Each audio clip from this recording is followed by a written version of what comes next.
on the agenda.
Perspective on this. Right. Well, turned around on the subject.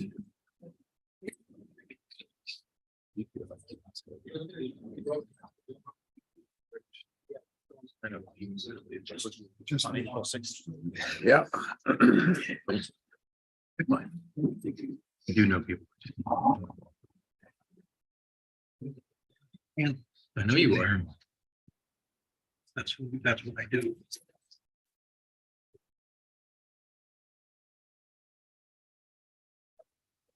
You done with your peach cobbler? Wearing any of it? Good evening. Yeah. Sunday. Okay, it's 5:30. We're going to get started. Welcome everybody to the city council meeting of May 8th, 2023. I'd like to ask our city clerk to please call the roll. Counselor Runyon. Present. Counselor Richardson. Present. Counselor Randall. Present. Counselor Long. Present. Counselor McLaughlin. Present. Mayor Mays. Present. Item 3 is pledge of allegiance. I'd like to ask Counselor Randall to please lead us in the pledge. I pledge allegiance to the flag of the United States of America, and to the republic for which it stands, one nation under God, indivisible, with liberty and justice for all.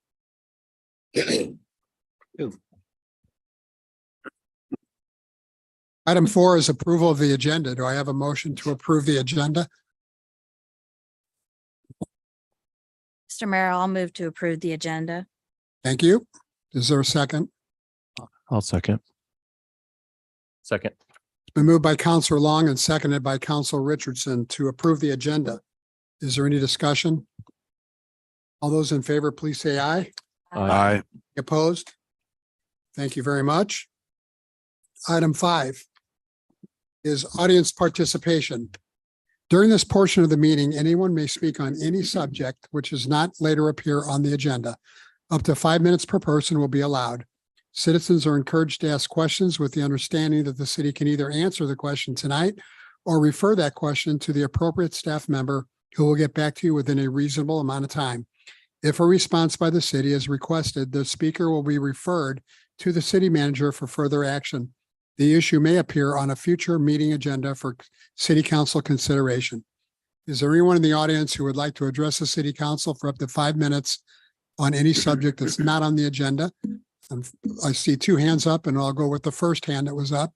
Mr. Russ Brown, please come forward, give your name and address.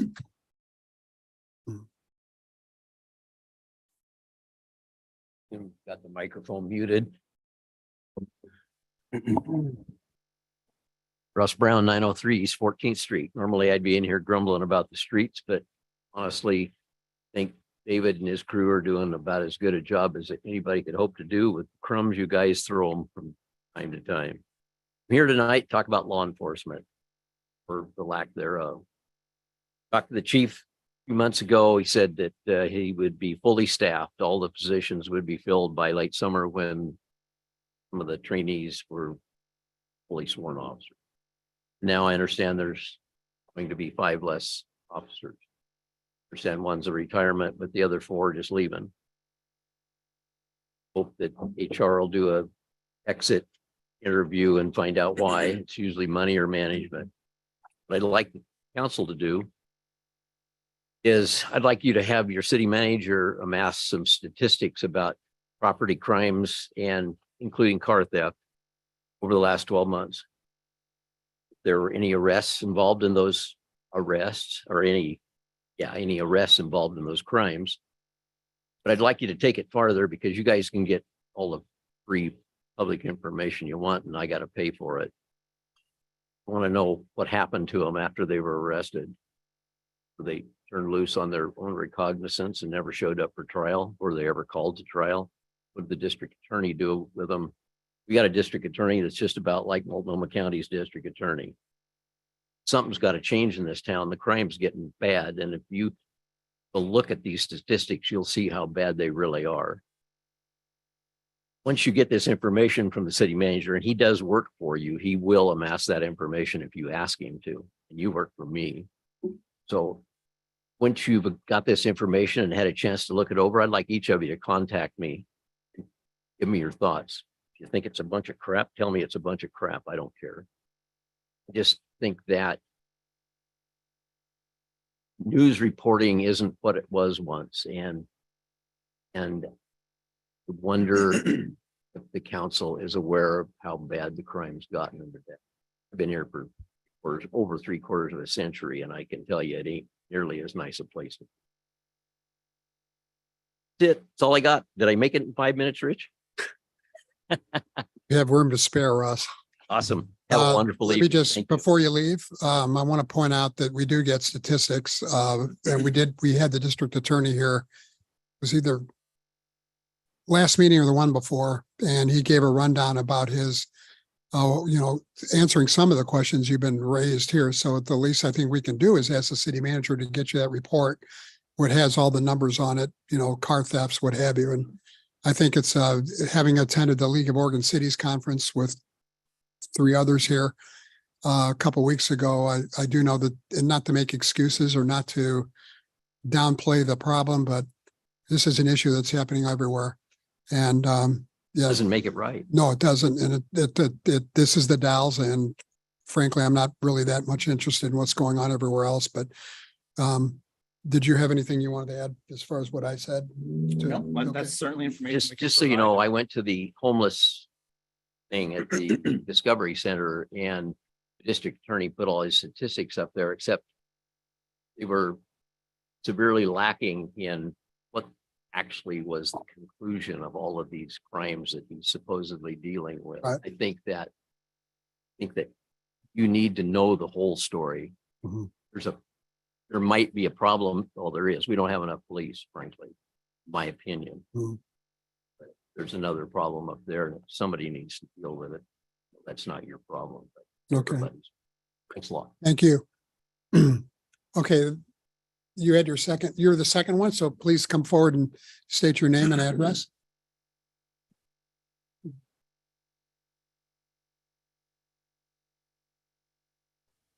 My name's Carol Earl. I live at 420 West Scenic Drive. I've been in the Dalles. I've lived in that house for 49 years.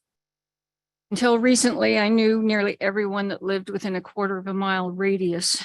Neighbors looked out for neighbor. Walking after dark was safe, as you could count on one another to be there for you. Now, with short-term rentals coming in at an alarming rate, one doesn't know who belongs there and who doesn't. Should one be wary or welcoming of the stranger? Living alone is a real concern, which I am a widow. Traffic has increased and the parking at the short-term rentals sometimes overflows, narrowing the main artery and blocking traffic flow. At one gathering, there were at least 50 people. Correspondingly, the noise level from these crowded gatherings invaded the tranquility of the neighborhood. Our area is zoned low density residential. Without oversight, this is changing. It is becoming a business area, with one person buying the homes and turning them into his business. There are now several short-term rentals between me and Cirrhosis Park. With no regulation in place, the situation will only get worse. And that is why my neighbors and I have come before you tonight with proposals to correct the situation. Please believe me when I say there is a situation that is detrimental to our community. Thank you for your time and consideration in this matter. I believe you have been presented with a letter with suggestions on how to correct circumstances. And with that, I know I haven't taken up 5 minutes, but I'd like to turn it over to some of the people that came tonight with concerns that go along with this. Could you give us your address again? 420 West Scenic Drive.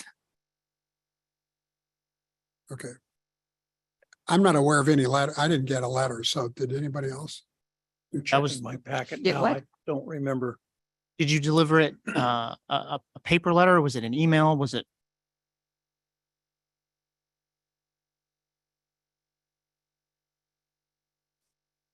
Oh, okay. She's going to give it to you after she reads it. I'm Oh, sorry. great. Okay. Okay. I'm just glad we didn't miss it. So that's good. Okay. All right. Any other questions of me? I did have one Go ahead. question. Yeah. So I'd have to go back and review our rental stuff. It's been a while since I looked at it, but I thought that we had a prohibition in there not allowing parties. So, There's, I- there's no oversight. The parties come. And there was one party that it was just a tremendous amount of people. Mhm. And they were on both sides of Scenic, and it was down to one lane. I absolutely believe you. I'm sorry. Where I was going with that was, did the police get called and not respond to it, or like what happened? Neighbor that lives next door can tell you. Okay. Okay. They did call the Airbnb, but there's not a lot you can do. Well, we can enforce our ordinances, but it's okay that you don't know the answer. We can look into it. Thank you. Thank you. Come on up. Thank you.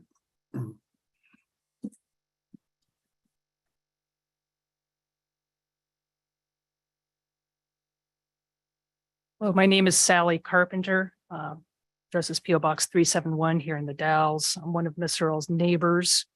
And we've drafted a letter that I will give to the clerk once I'm done reading it to the city council. Dear City Council, we are residents of the Dalles who live south of West 14th Street and west of Cirrhosis Park in a section of the city that is zoned as low-density residential. Within areas that are zoned low-density residential, the city permits outright the primary use of single-family residences such as our own. Within areas zoned as low-density residential, the city permits outright the accessory uses of bed and breakfast, and vacation rentals. In the past several years, our neighborhood has devolved unexpectedly into a short-term rental haven. There has been a purchasing spree by shadow limited liability companies of former single-family homes in our neighborhood. In turn, most of those companies have posted the properties on websites, including Airbnb.com, which advertise and broker these homes for short-term stays. To the best of our knowledge, no long-term residents live at these properties. Since the posting of these properties on such websites, our neighborhood has experienced increased noise, decreased parking space, general crowding, increased traffic, increased criminal presence, lack of awareness of children playing in the neighborhood, and general disrespect for our community norms. Additionally, we can no longer maintain any kind of neighborhood watch program because we can no longer discern the short-term renters from trespassers and drug traffickers. Finally, our region is experiencing a long-term housing shortage that is driven in part by the prominence of short-term rentals. We have observed the LLCs now buying these properties that historically were owner-occupied single-family residences. Result is that the number of owner-occupiers, folks who would otherwise have a personal stake in where they live, is dwindling. The number of single-family homes that are available for sale is so small as to squeeze a middle-class family with children out of our community. The city's current zoning provisions are permissive of these short-term rental properties being located in low-density residential neighborhoods. The majority of the city's code addressing short-term rentals is contained in Chapter 8 of the code, which really only addresses licensing and limiting the stay of guests to 30 days maximum. In order to minimize or limit the multiple negative aspects of short-term rental activity in our zone, we propose the city to take the following actions. 1, establish a minimum period of stay of 30 days in any short-term rental property sited in a low-density residential zone. In addition, set a maximum number of total rental contracts that may be formed per year for any short-term rental property sited in a low-density residential zone. 2, require a person who owns or operates a short-term rental property sited in a low-density residential zone to reside on the premises being rented. 3, establish a limit for how many short-term rental licenses the city will grant per year in low-density residential zones. Maintain the licensing provisions of City Code, Chapter 8. Establish a lottery to determine which licenses will be extended each year. Establish benchmarks which each property must meet before having its license renewed. 4, change short-term rentals from being an accessory use to being a conditional use within a low-density residential zone. Ensure the city notifies all neighbors about each conditional use application and subsequent hearing. 5, fund increased police patrols in neighborhoods with short-term rental properties. And 6, evaluate making each of the above actions apply to all residential zones. Our greatest concerns are community safety, affordable housing, and maintaining the livability and family-friendly nature of our city. We encourage all city residents to share in these concerns.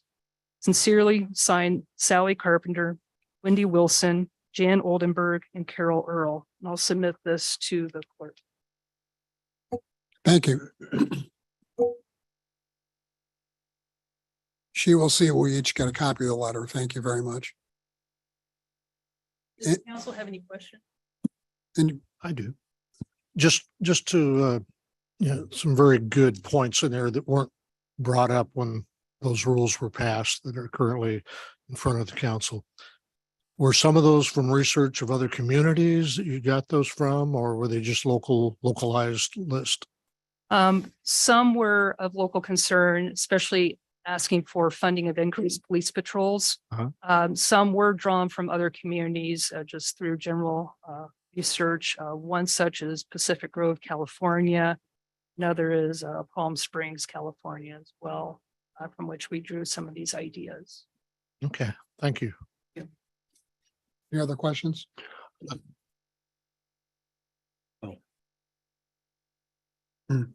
Yes, sir.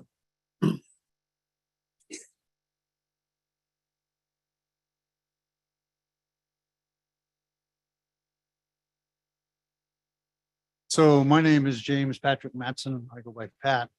I live at 313 West 20th Street. I've been here, just got here, been here 11 years compared to the people behind me that went to grade school here. Before I get into the details of our neighborhood situation, short-term rental STRs, I request that we look into issues to our neighbors to the west. Hood River. They were overrun. Pretty common knowledge that how high it got up until 4 years ago versus investors versus residents. And how did they solve that? Pretty straightforward. I mean, they went through a lot of meetings and they had a lot of back and forth, but basically they requested, then made a rule. And they changed the rule from 30 days, I believe, to 200 and some odd days that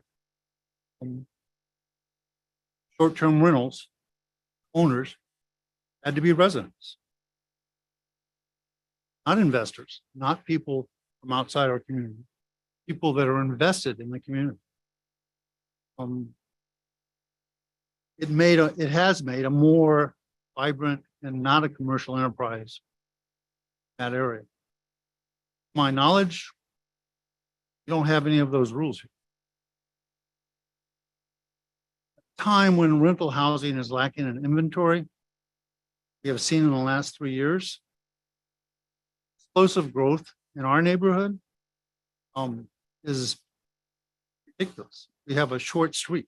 If you're familiar with the intersection of Radio Way, West 20th Street, what do we got? 18 houses, maybe? We have 3 short-term rentals on that street. We have 1 on the corner basically of West 20th and Scenic. We have another one 3 doors down from Cirrhosis Park. There is one that also has been used in the past. I don't know its current status on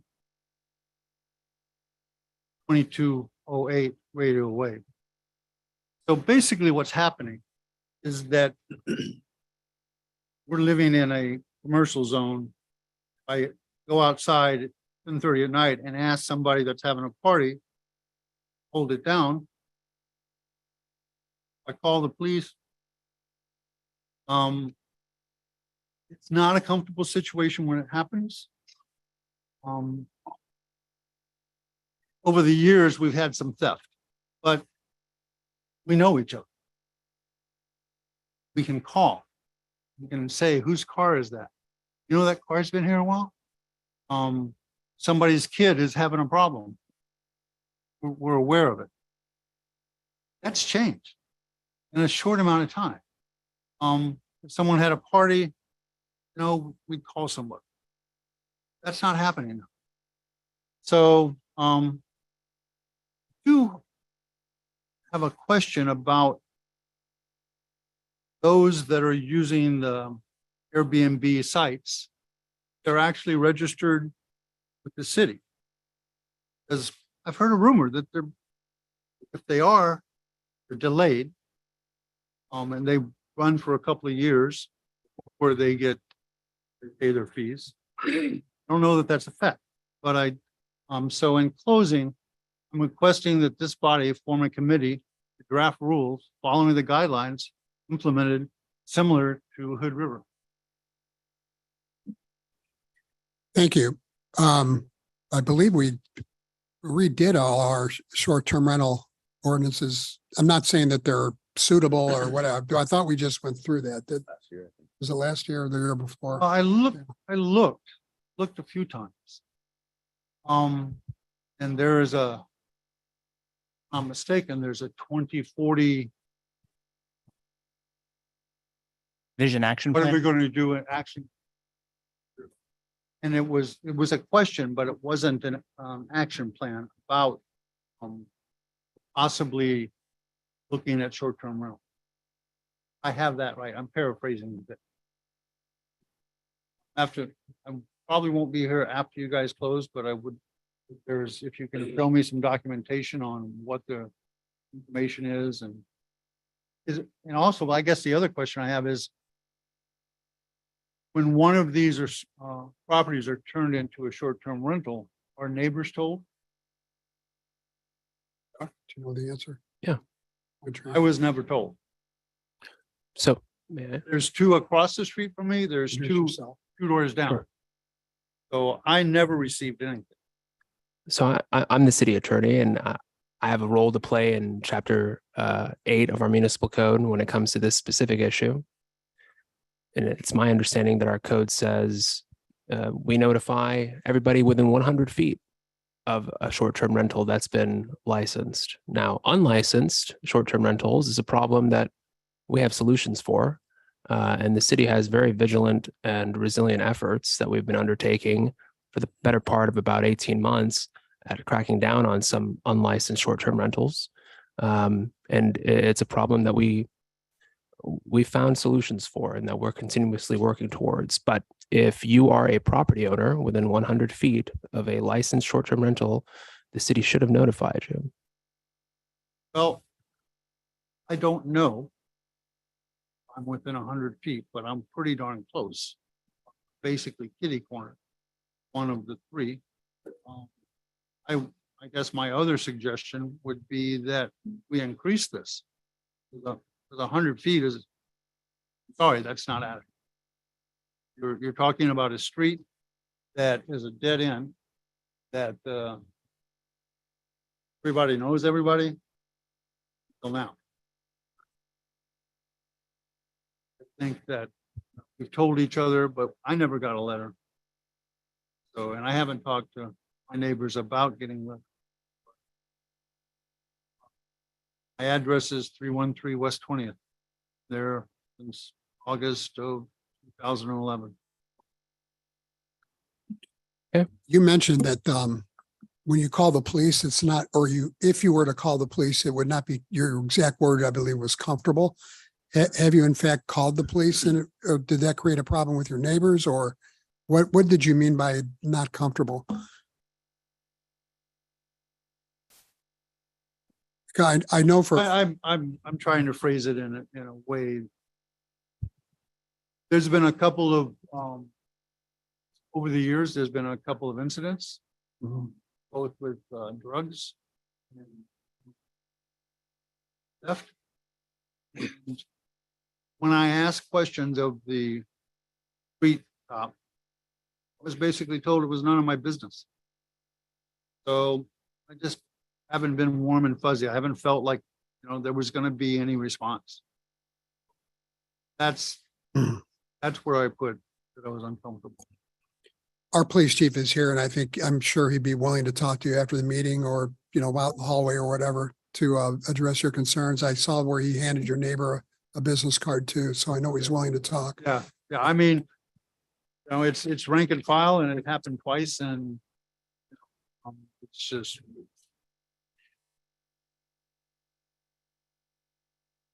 Okay, we Right. got the message. Okay, thank you. Thank you I very just have a much. quick question. Oh, Do you sorry. have any indication that there was underage drinking at that establishment or during?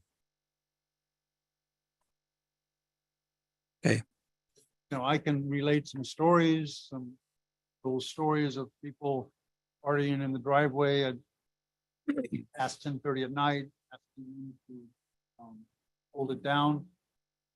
They ignored me. The only reason it stopped is it started raining. As was mentioned by Carol, traffic is blocked pretty good up there at times. And in our street, that's on Scenic, on 20th Street, there's not a lot of parking. And so when you have all three of the houses that street with several cars in a boat or two, there's no place for residents to park their own houses. That happen a lot. Happens enough. We're going into the season, right? Right. Well, I'm a neighbor of yours. Okay. And I will look into this. Right, well, I thank you for that. Good. Thank you very much. Yes, ma'am. Come forward, please.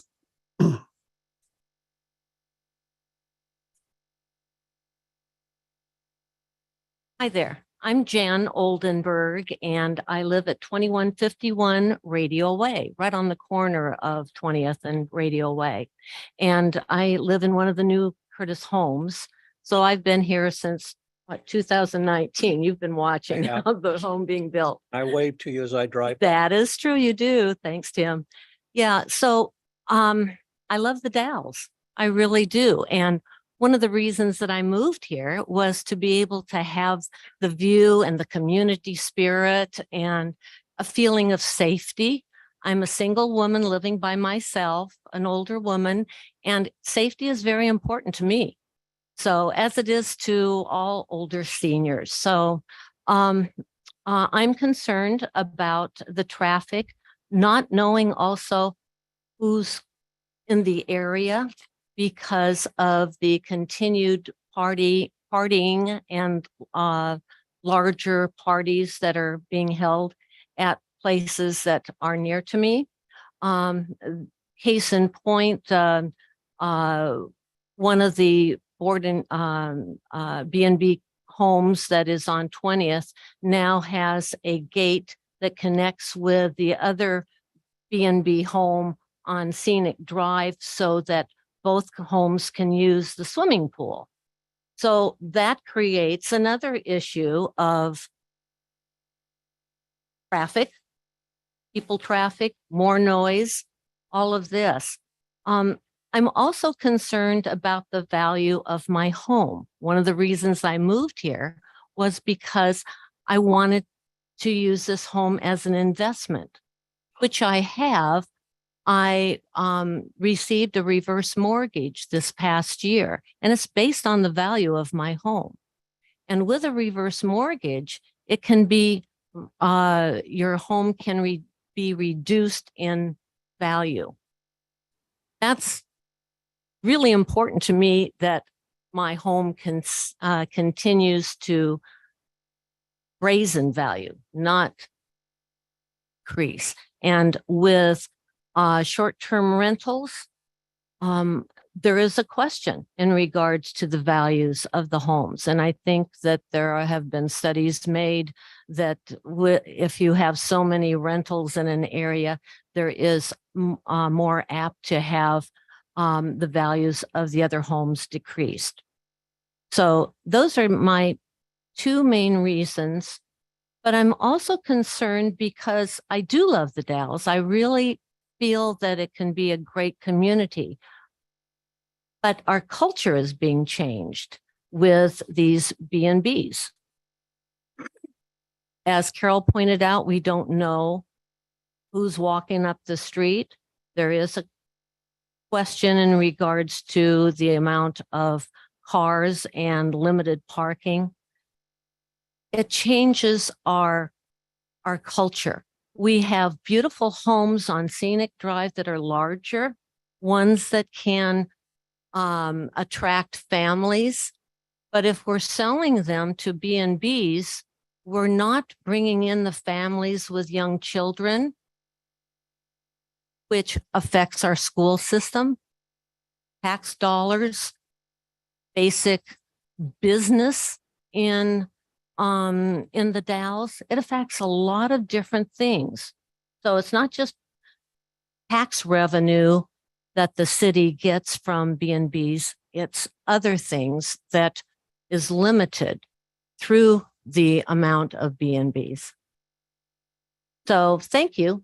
Thanks for listening to me. If you have any questions, fine. Other than that, I think there are a couple of other neighbors that wanted to speak. Thank you. I just want to point out that when we redid these ordinances 1 or 2 years ago, the idea of us getting tax revenue was never a factor in any of the decisions. So just for whatever that's worth. So Thank you. I appreciate that. thank you for coming. Yes, sir.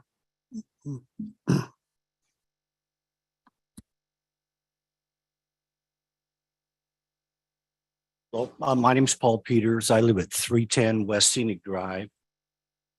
Grew up in the Dalles for my high school years, moved to Portland for 40 years. Excuse me, retired, bought our family home. Yeah. It was always, an envious neighborhood. Big homes, beautiful view. And now you drive by and the Airbnb next to us has brown tarps on the roof. Been there for 2 years. It's a roof leak. And I was told that it's really expensive place, which, on a square foot home, yeah. So I don't know how long that's going to go on. People stop me when I'm out in the yard.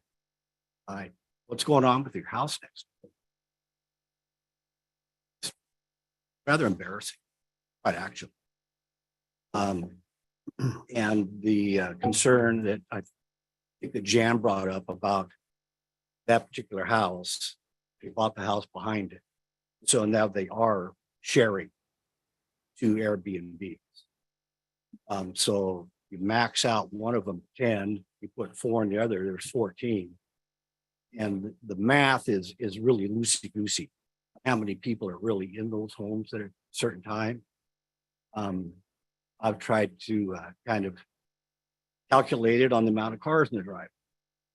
So if you're allowed 10 people, there's 7 cars, you kind of do that math. That means that 2, 3, 4 people drove alone, which is probably not the case. The parties, there's been parties. They haven't been as bad lately, I'll admit. But there were 2 different times there were big parties at home. And both times when I called representative for Valley Gorge, they said, well, that was an owner's party. It wasn't Airbnb or short-term rent. So I'm going, okay, so how do we distinguish, when there's an obvious violation of occupancy? And then we're told that, well, that was a private party. That's kind of disheartening to know that you do what you're told to do. And case. There's another home just to the east of this Airbnb that rumor has it that it's going to be on the market soon. Part of that rumor is that this owner going to buy that house too. So it's just, it's just a domino effect. Anything comes up, they want to buy it, put it in, and it's just non-ending. I'm just glad that, my grandparents lived in this house that I live in. My parents lived in that house. I bought it. I'm just glad that they don't see what's. There used to be a lot of pride. Hard now. Hold your head up. I mean, throughout the development of that Airbnb, it was just literally a circus on what was going on. Some points they were out there racing around in the front yard in go-karts or golf carts, spinning cookies in there, and then they decide that they want to plant a bunch of 6 or 7 foot arborvitaes right along the sidewalk. Look out our window, and there goes our view to the east. And fortunately, we died for some unknown reason. They're gone. The wife came home another day, and they were building a 6 foot fence between their house and our house, all the way out to the sidewalk.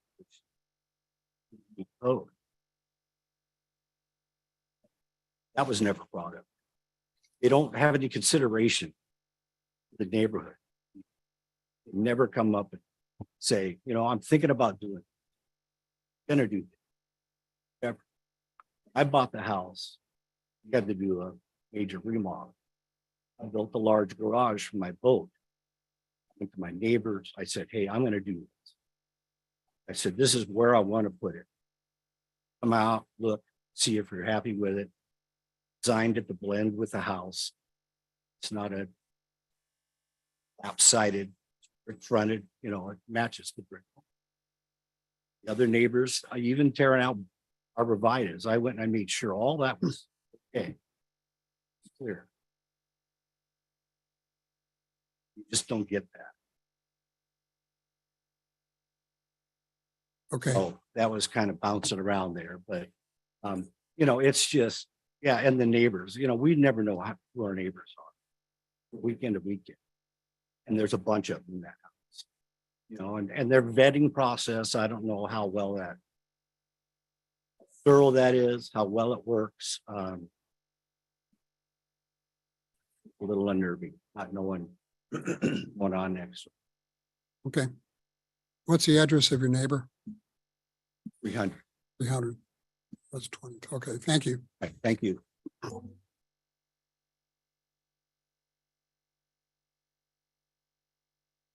Anybody else like to address? Yes, ma'am. Come forward.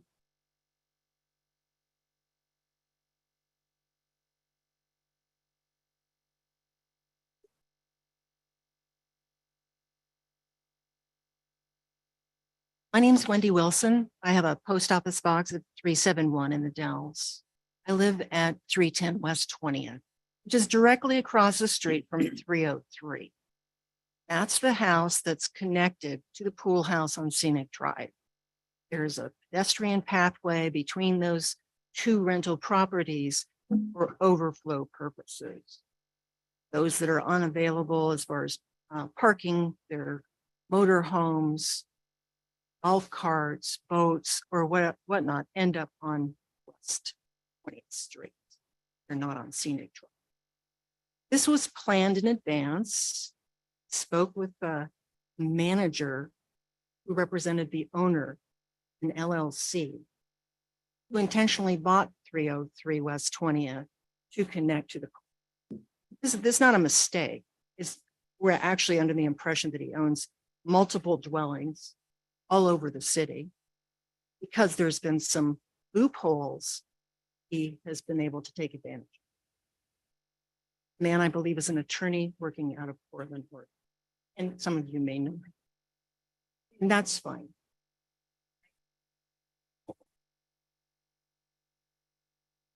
But to reiterate what my neighbors have already been talking about, choices were made a long time ago for some of these folks with the intent to raise families in a safe neighborhood. The comfort level has diminished. It's not as though we're unable to walk back and forth to Cirrhosis Park and up and down each other's streets with our dogs. We can still do that, but there's an air of suspicion when we see vehicles that are unrecognized, people that we don't know. Certainly there are new neighbors up along Radio Way and the Park Place 2 development west of Radio Way. But properties there are beginning to diminish in value along with the quality of our lives.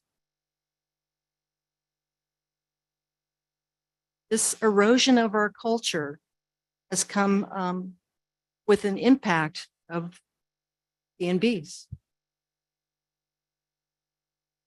There are a lot of strangers that do not necessarily register like they would in a corporate Holiday Inn, for instance, for the night. It's not as though each and every guest at that particular B&B provides their license number, their plates on their vehicles, boats or RVs. There's probably one person that rents the property for a night or a weekend, and up to 50 people might show up. There's been an occasion or two where I actually thought there was a concert in the pool house on Scenic Drive.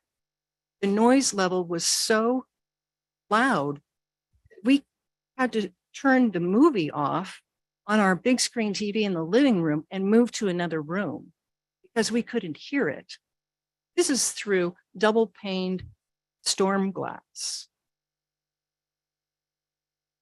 There is a trickling effect as well from guests at the pool house up to 303 West 20th. And there's been damage to properties on West 20th. Some of that damage is damage to vehicles, scratching, something other than, fingernails, more like metal object or a rock or a nail, something like that, carving up the paint on the vehicles on our street. So in the context of what you've already heard, everything from noise complaints, car alarms, boom boxes rattling the properties, along with parking and traffic congestion. As concerned citizens, I think what we really need is stronger restrictions so that those of us that are living in residential neighborhoods to escape corporate life and relax don't have to contend with those that are trying to make a living off of their rentals. Needless to say, during the off season, we are also getting concerned about squatters. Not all of the rental properties have automated light systems or someone returning the trash bins after the trash collection day. So they sit out. It's obvious that no one's there, no one's attending to it, or not frequently enough. I believe there was an incident earlier this year where there was a couple that were voyaging at the pool house. They ended up burglarizing the place, skinny dipping, and it's really unnecessary. I believe those charges against them were resolved and then police were involved in that kind of thing. But it's something that we can anticipate more of if we do not strengthen the restrictions, the commercial entities in our neighborhoods. Thank you. Do you have any questions? Anybody have any questions? Thank you very much. Anybody else that would like to address the city council for up to 5 minutes? Yes, Ms. Ferrer.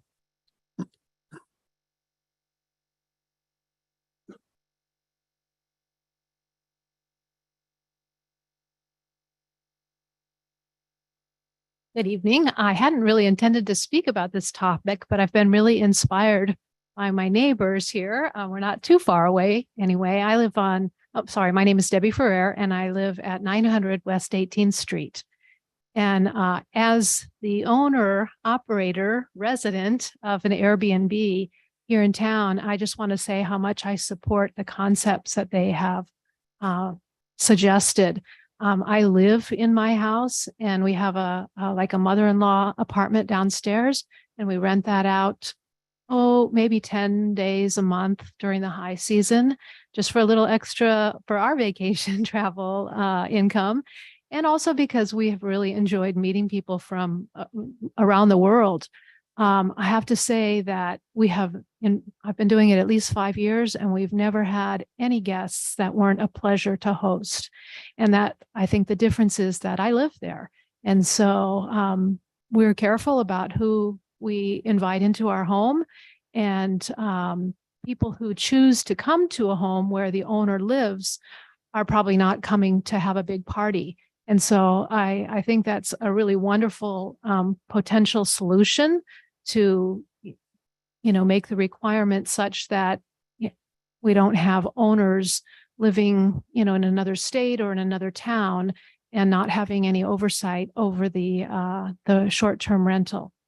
The second thing that's related to this is that we have the task of disposing of my mother-in-law's home. She recently passed, and a concern that we have, she has a nice 3-bedroom, 2-bath family home, and we would love to see it go to a family to live here in the Dalles. And so we have concerns as we get ready to sell this house that somebody's going to buy it for an Airbnb, and it's going to become one of these houses that these folks are complaining about.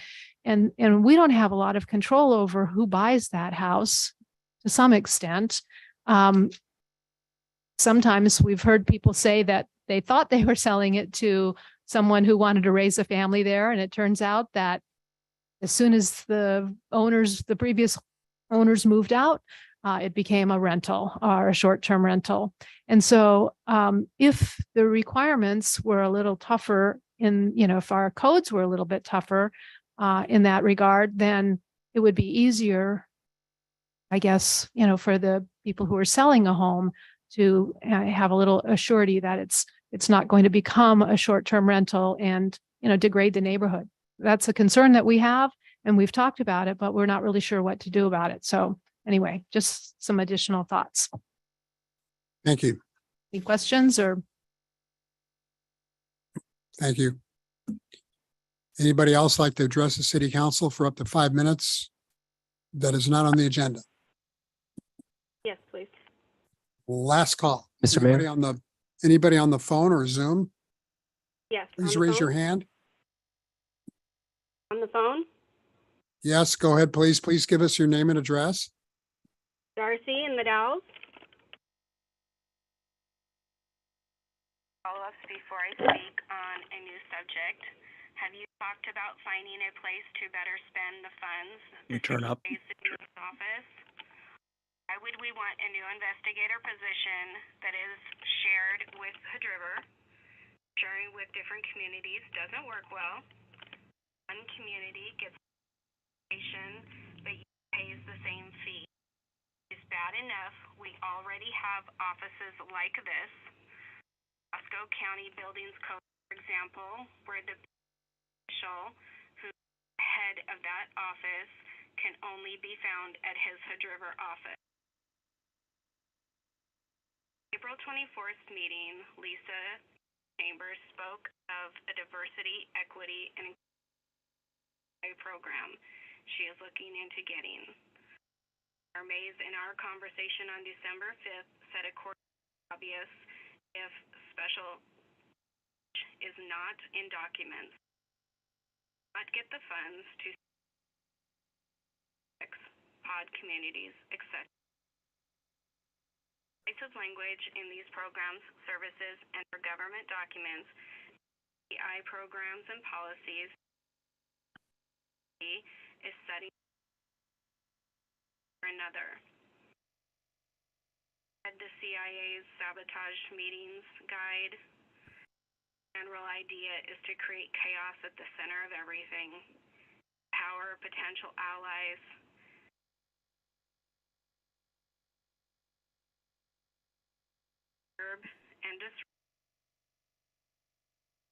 And Mr.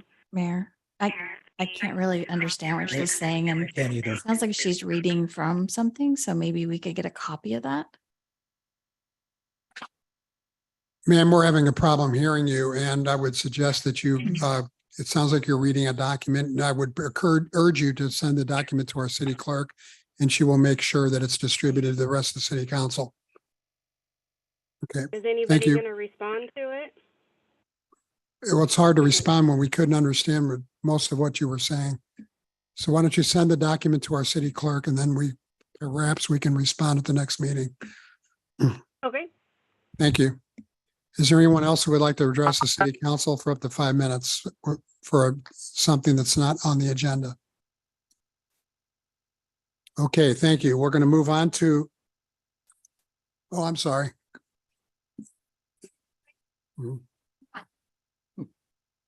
So Lisa with the Dallas Chamber, we had an amazing event this afternoon with the reveal of the design and the new signage on each end of town.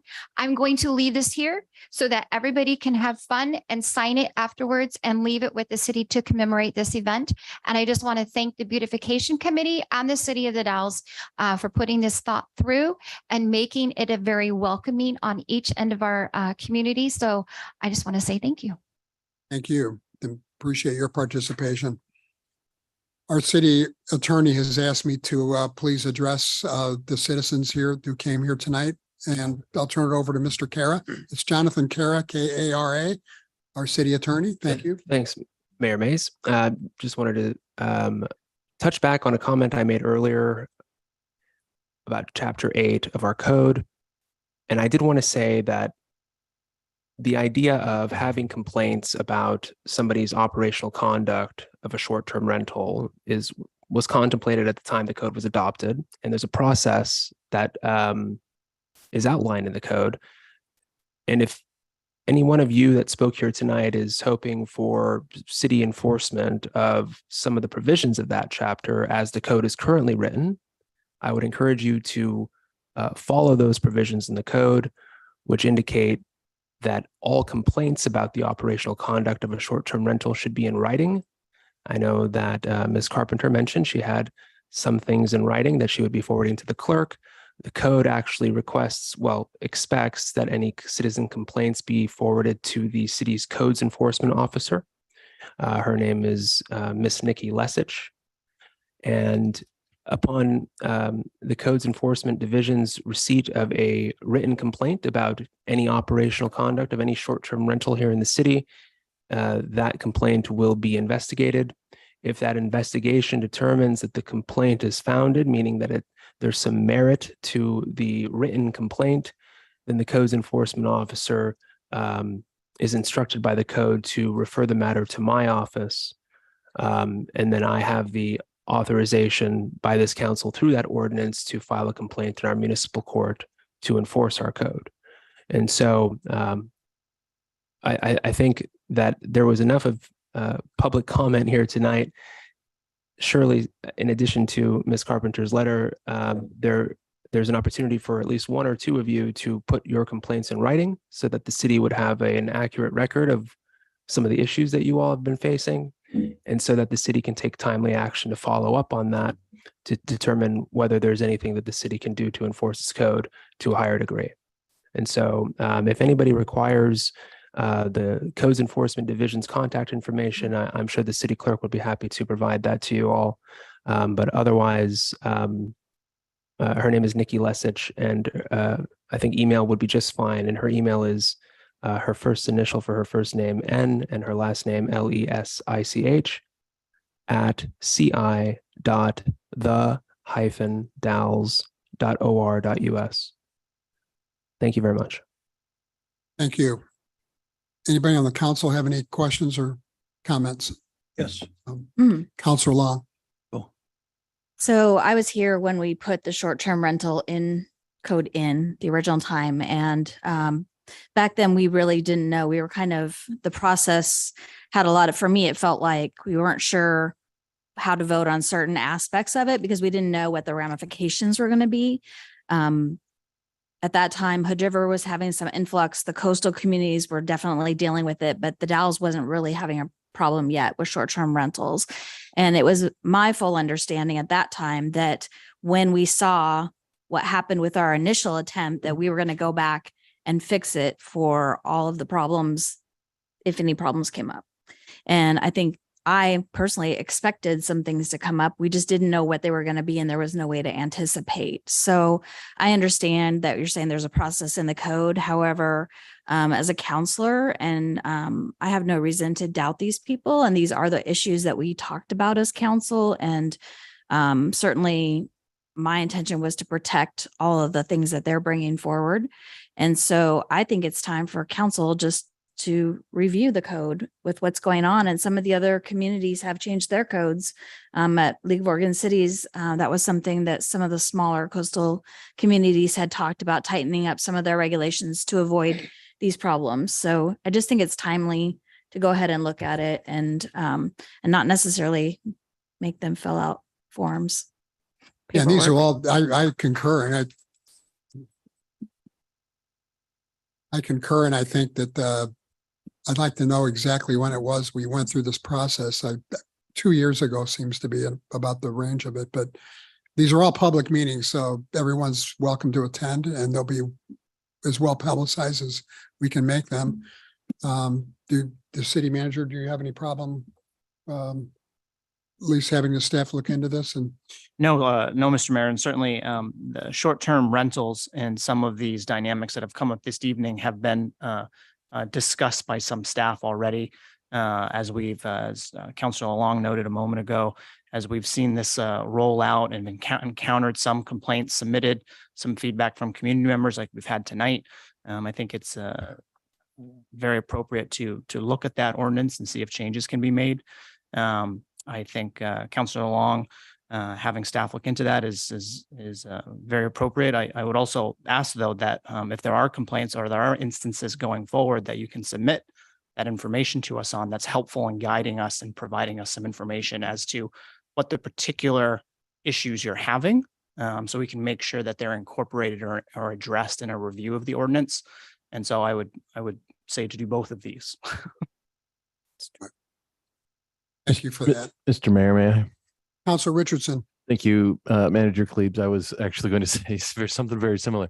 Yes to both. Do fill out the paperwork, and we will also take a look on our end. And I would like, I think it would be helpful, valuable to me at least, to have staff just give us some numbers. What do we have in terms of registered short-term rentals? What's the growth been over the last 3 years since we've been sort of keeping an eye on it?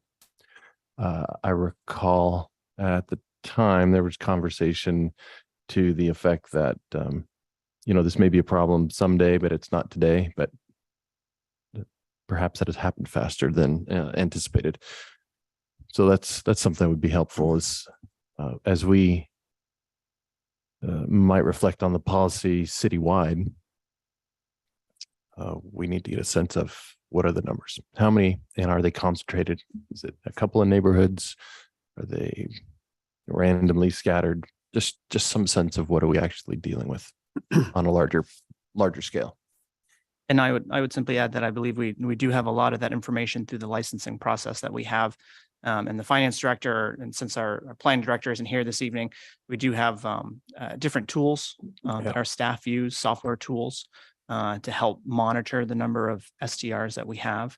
And if one is not licensed, seeks to identify those for enforcement and outreach to become licensed and go through that process. And so I can work with staff to see to what extent we have that data available and bring it together.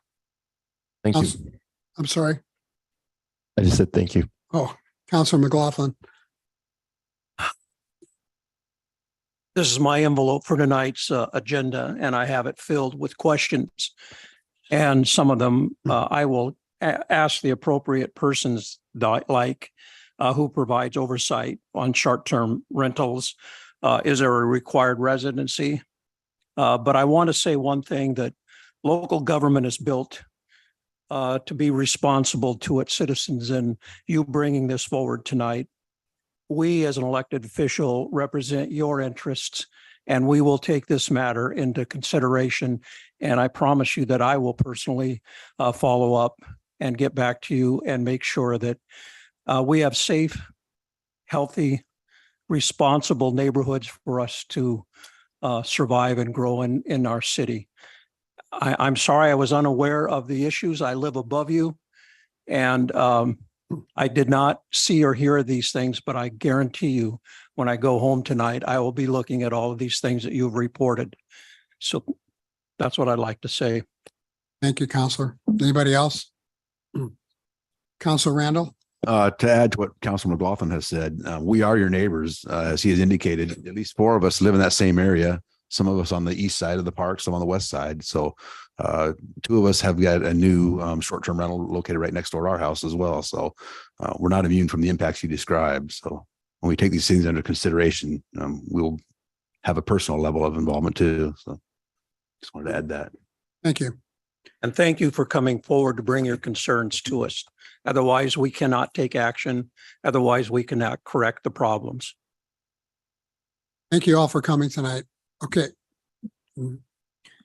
Okay, we'll move on to item 6, City Manager's Report. Mr. Klebs. Thank you, Mr. Mayor. Just 2 items this evening. It is with great pleasure that I'd like to introduce Amy L., who I think is still in the audience. Oh, there she is. Amy is here as our new executive assistant at the front desk here. So you will see her around. Today is her first day, perfect timing. And she joins us from the White Salmon School District. And so we're really excited to have her aboard. Welcome aboard, Amy. And then the other brief item I just want to let the council know is that we have moved forward a step in the AmeriCorps RARE program process. And so we'll be meeting with RARE staff next week to talk about next steps and the interview process that we'll go through contingent upon approval in the budget process that we have. So that was an exciting move forward. And with that, that's my report. Thank you. We'll start with Counselor McLaughlin for City Manager report. Or City Council reports.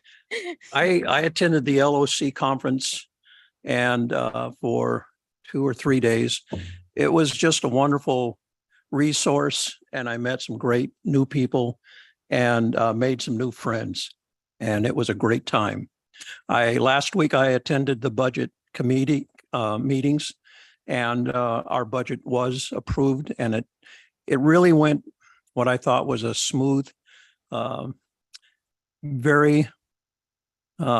working together for a common goal, and that's to be fiscally responsible to our citizens and spend their money appropriately for our city. And I think it was done well. And that's my report for this week. Thank you, Counselor Long. Yeah, I'll just keep it short. So I went to the League of Oregon Cities conference as well. And unfortunately, I had to miss the budget committee meetings due to migraines. Counselor Randall. Thank you, Mr. Mayor. On May 1st and 2nd, I also attended the budget committee, and that's my report. Counselor Richardson. Budget committee, and last week also went before the Board of County Commissioners, where the Climate Committee, a couple of members there, Lisa and Debbie, made presentation to the Board of Commissioners, and I'm happy to report they accepted the Climate Committee's report, which is in your packet tonight. Thank you, Counselor. Counselor Runyon. Nothing to report. As far as I go, it's already been mentioned. I was also at the League of Oregon Cities Conference in Seaside. I was also at the Budget Committee meetings. And on May 5th, I attended a virtual town hall with Representatives Jeff Helfrich and Ricky Ruiz. And that concludes my report. Item 8 is the consent agenda. Items of a routine and non-controversial nature are placed on the agenda to allow the city council to spend its time and energy on the more important items and issues. Any counselor may request an item be pulled from the consent agenda and be considered separately. Items pulled from the consent agenda will be placed on the agenda at the end of the action item section. Tonight, we have 3 items on the consent agenda. First is the approval of the April 24th council meeting minutes. Second is a resolution authorizing seasonal wages for public works employees. And finally, authorizing the surplus of miscellaneous items in City Hall. Is there a motion to approve the consent agenda? Mr. Mayor, I move to approve the consent agenda. Is there a second? McLaughlin will second. Moved by Council Randall and seconded by Council McLaughlin to approve the consent agenda. Is there any discussion? All those in favor, please say aye. Aye. Any opposed? Motion carries. Item 9A is authorization to award a contract to OMI for the operation of our wastewater treatment plant. Mr. Dave Anderson, our Public Works Director, will give the staff report. Honorable Mayor, members of council. Before I forget, I do want to mention that we do have 2 representatives from OMI with us tonight. So if you have plans directly for them, they can come join us. We have Sean Moffett, who's the Regional Business Manager for OMI. We also have Oscar Ferris, who is the lead operator for our plant. With that, the issue before you is the renewal of an operations contract with OMI or Operations Management International for the operation with the City of Wastewater Treatment. The current contract expires on June 30th this year. Gives a 10-year contract extended by 5 years, a total of 15-year contract. And just as a reminder, OMI has operated the City of Wastewater Treatment Plant for the last 30 years. The city has previously authorized staff to enter into exclusive negotiations for a new contract. And in the last December, staff met with the council and presented options for a new contract.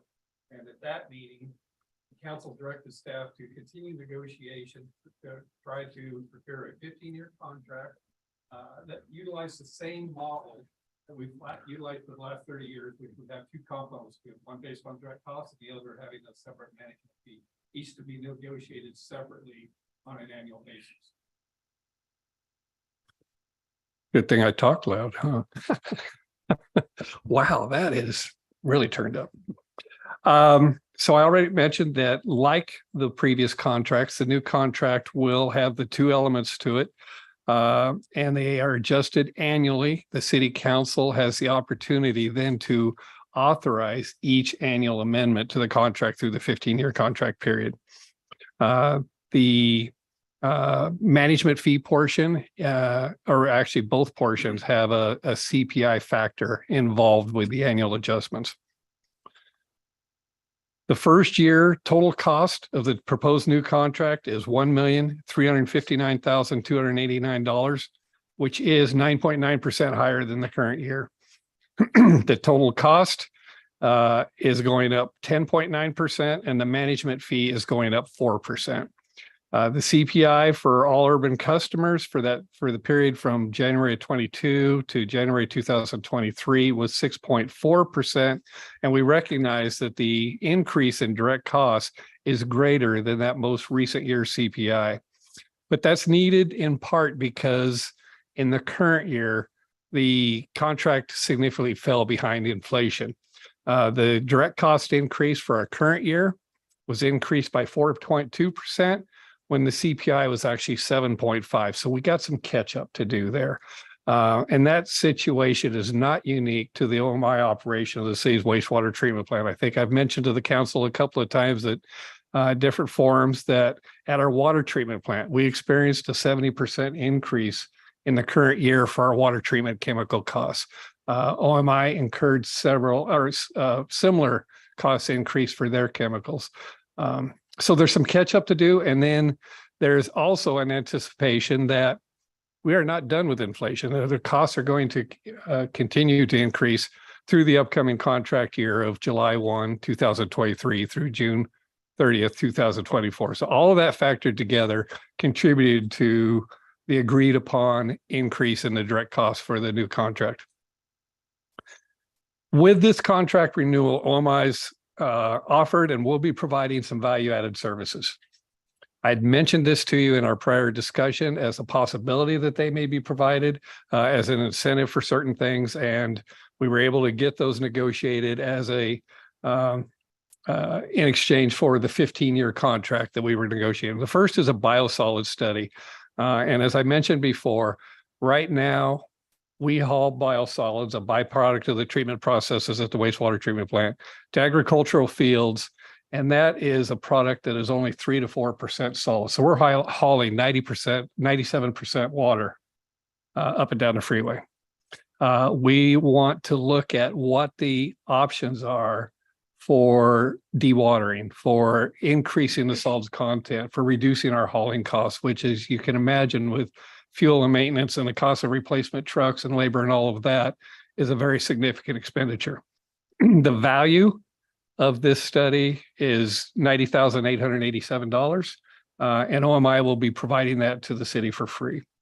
The second value-added service is an analysis of the wastewater treatment's renewable energy capacity. And again, as I mentioned before, we did a similar study in 2019 prior to building the microturbine and the cogeneration system at the wastewater treatment plant.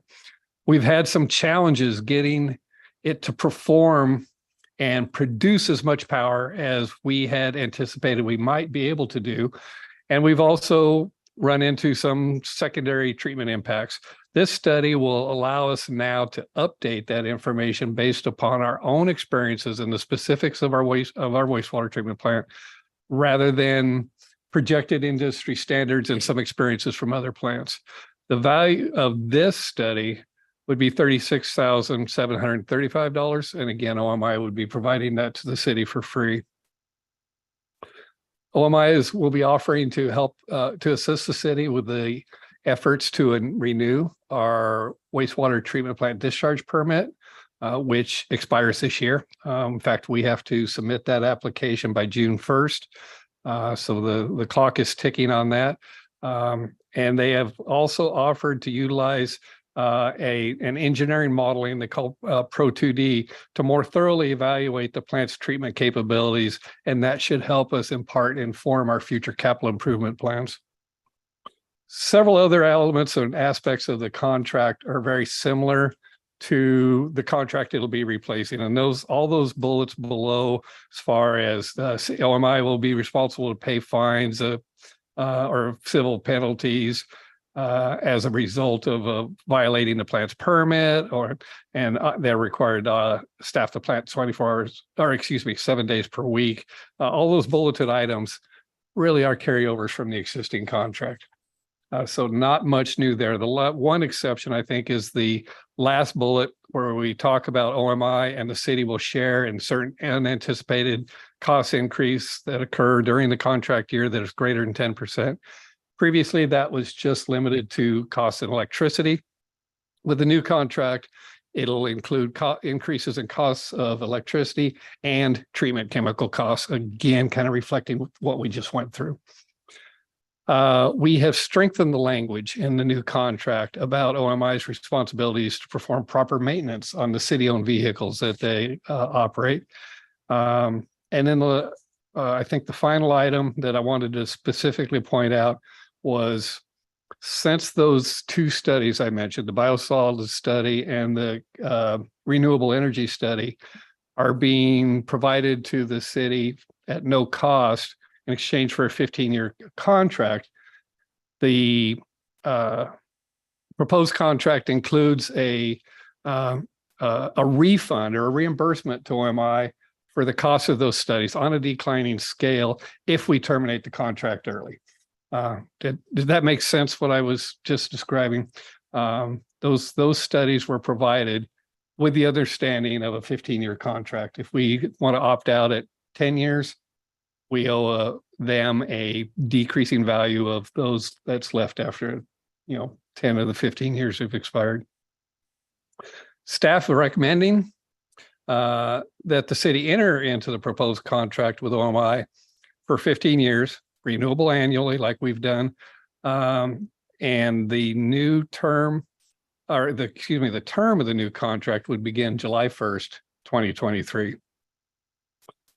The proposed and now approved fiscal year 2023-24 budget includes $1,376,865 for the contract operation of the wastewater treatment plant.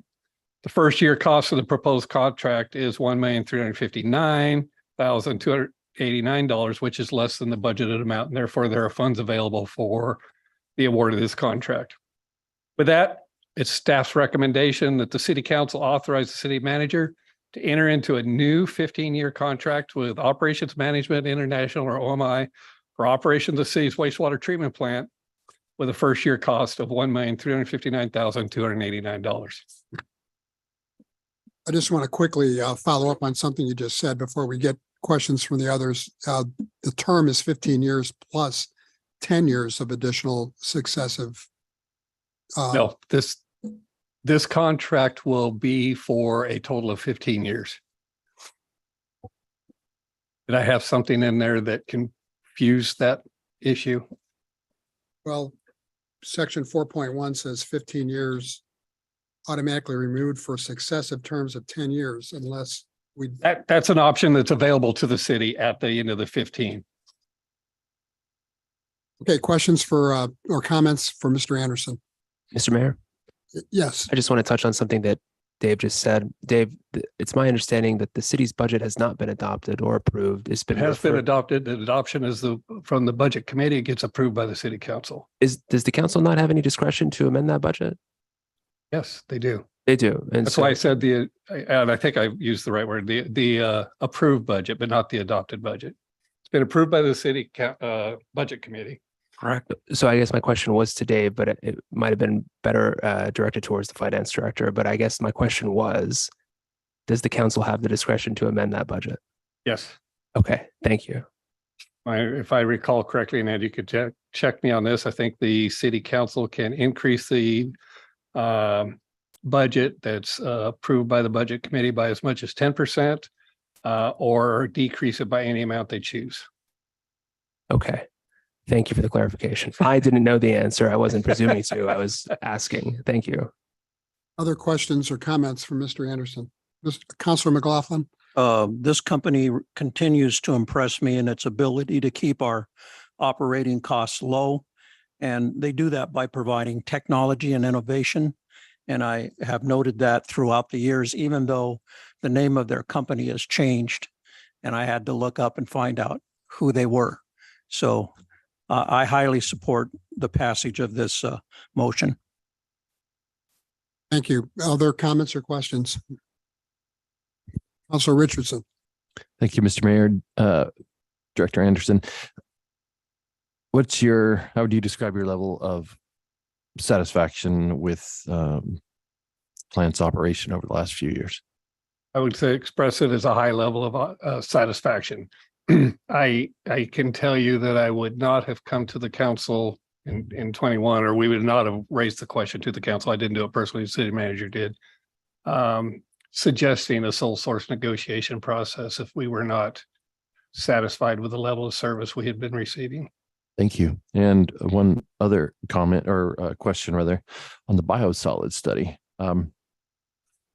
Occasionally there's a bit of an odor downtown that I believe I was told at once upon a time was likely associated with loading of liquid biosolids.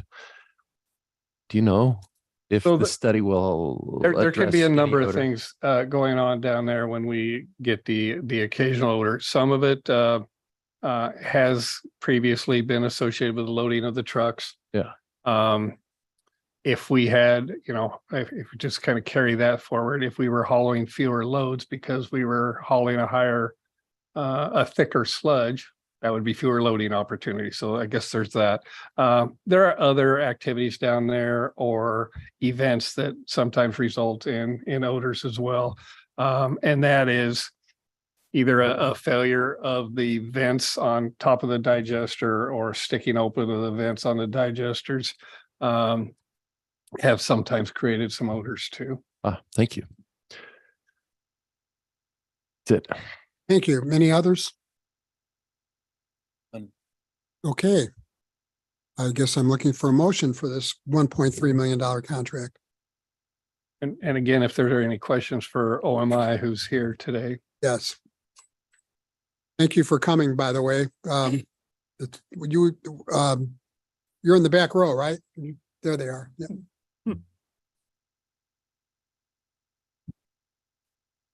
Counselor McLaughlin. Can go ahead and make a motion. Please do. Mayor Mays, to authorize the city manager to enter into a new 15-year contract with Operations Management International, OMI, for operation of the city's wastewater treatment plant for a first-year cost of $1,359,289. Second. I'll second that, Mr. Mayor. Been moved by Counselor McLaughlin and seconded by Counselor Richardson to approve the contract with OMI, or actually to authorize the city manager to sign the contract. Is there any more discussion? All those in favor of the, please say aye or raise your hand. Aye. Any opposed? Thank you. Motion carries unanimously. Thank you very much. And thank you to the two gentlemen for OMI who were with us tonight. Thank you very much for coming.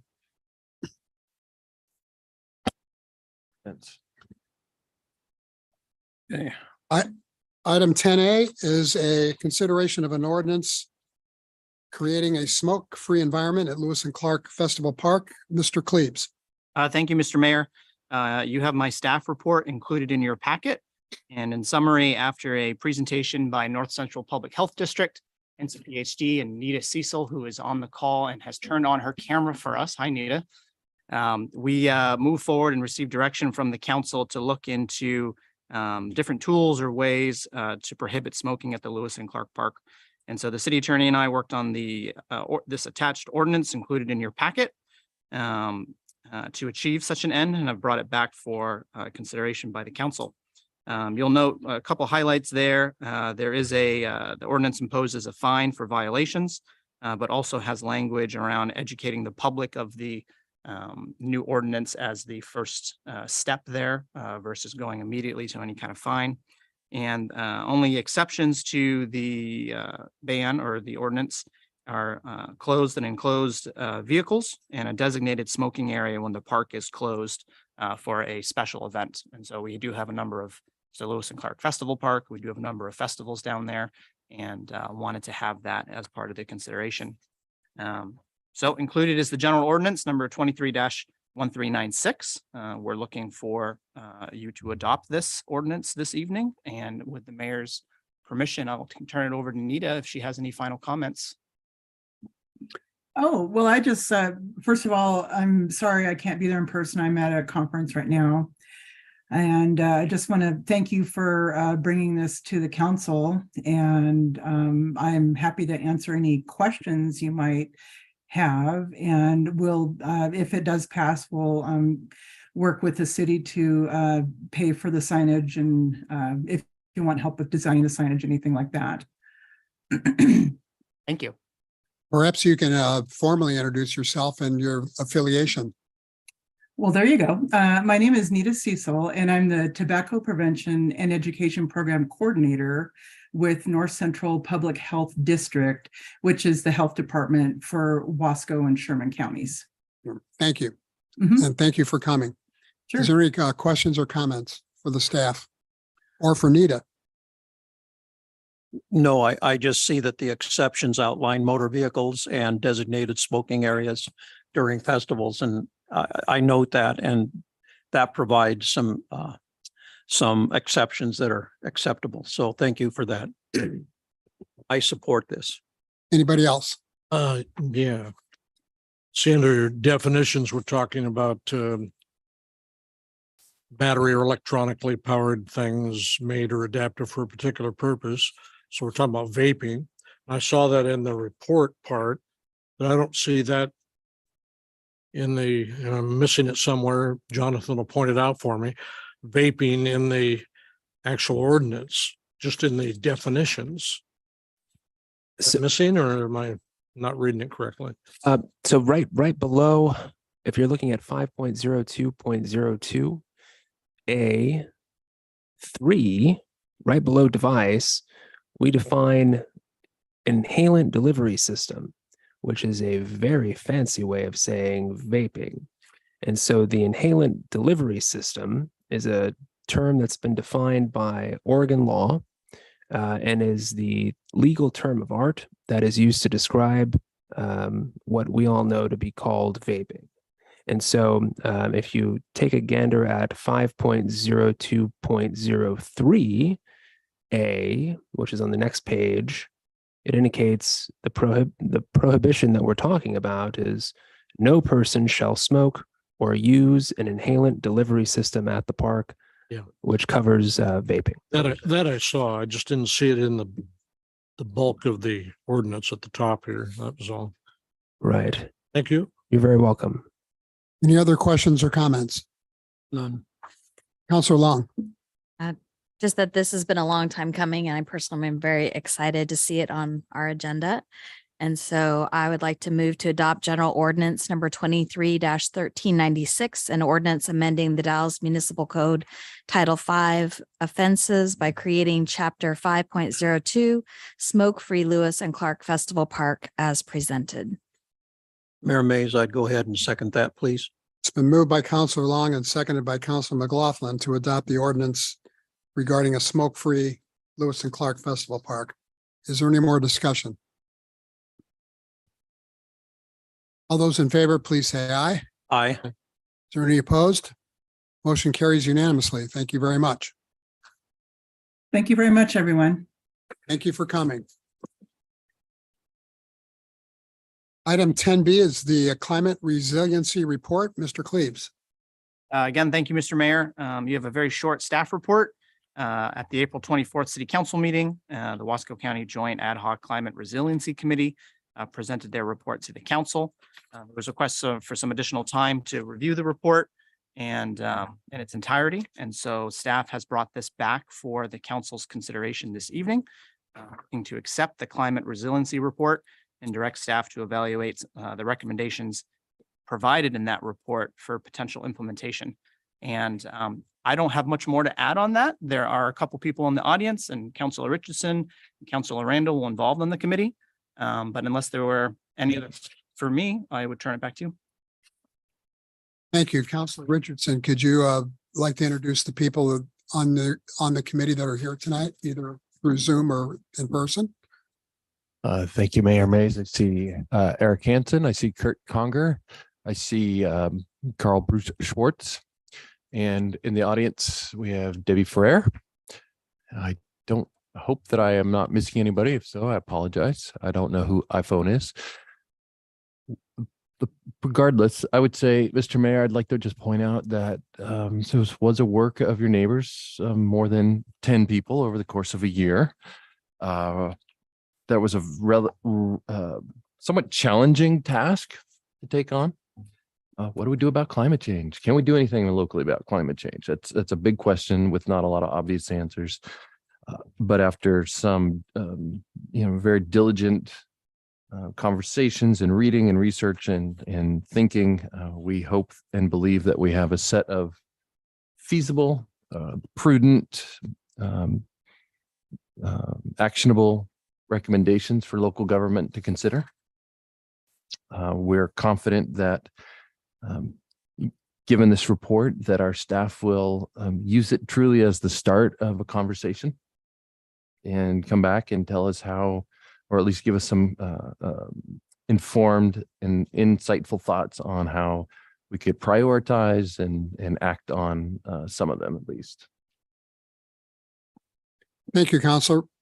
Any questions or comments for either Mr. Cleaves or Counselor Richardson?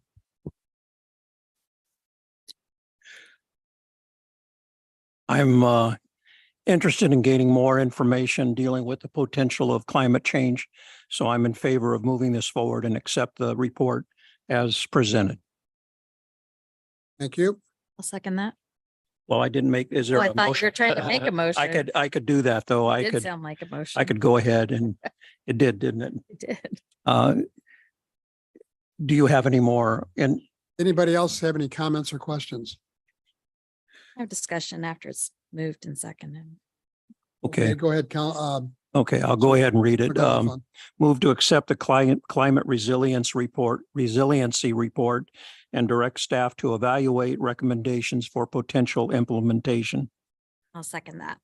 Okay, it's been moved and seconded to accept the climate resiliency report and direct staff to make recommendations. Is there any more discussion or comments? I will note that I had one constituent phone call today. So it was literally the start of a conversation, this report, and the news or the agenda item on it. Told their words to that effect and said, please send in your comments. She had some thoughts she wanted to make sure staff had. And I told her staff is always helpful, not necessarily just in responding to comments, but in taking thoughts or concerns or comments that people have and integrating them into its work. So just FYI, you may be getting an email. Thank you. Anybody else? I would just say that I appreciate the words in the motion: accept, evaluate, and potential implementation, because I think it's important for our city manager to bring us, things of importance and in cooperation with our department heads. So as we look at the dollars that are actually there to do the things that we'd like to do, many things, but we can't always afford it. So I appreciate those words. Okay, anybody else?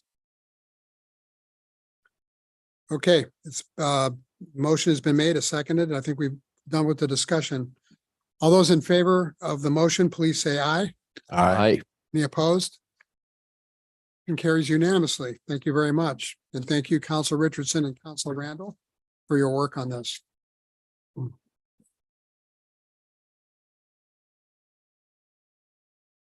The City Council of the City of the Dalles will now meet in executive session in accordance with ORS 192.6602D to conduct deliberations with persons designated by the governing body to carry on labor negotiations.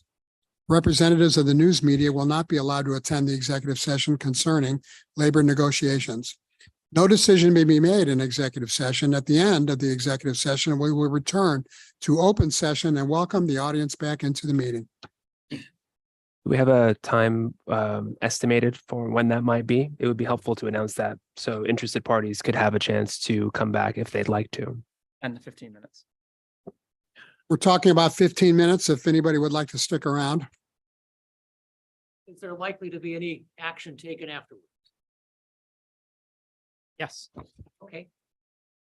Damn it.